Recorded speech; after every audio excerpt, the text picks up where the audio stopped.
ஒரு 50 வயசு பெரியவர் தன்னுடைய சொந்த ஊருக்கு போறாரு. ஆத்துல பரிசல்ல போயிட்டு இருக்காங்க. பரிசக்காரர் கேட்கிறாரு, எங்க போறீங்கன்னு.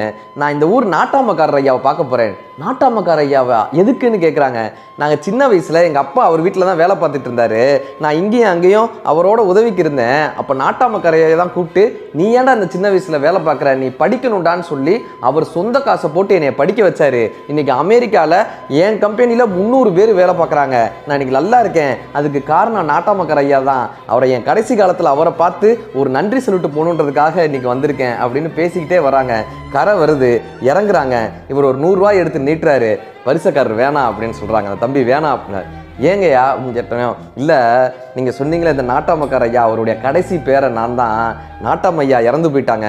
எங்கள் சொந்தக்காரங்கள்லாம் ஏமாற்றிட்டாங்க. எங்கள் வீடெல்லாம் நொடிச்சு போயிடுச்சு. எல்லாரும் அந்த வீட்டை விற்றுட்டு வெளியூர் போயிட்டாங்க. நானும் எங்கள் அப்பாவை மட்டும் எங்கள் தாத்தா வாழ்ந்த ஊருன்றதுக்காக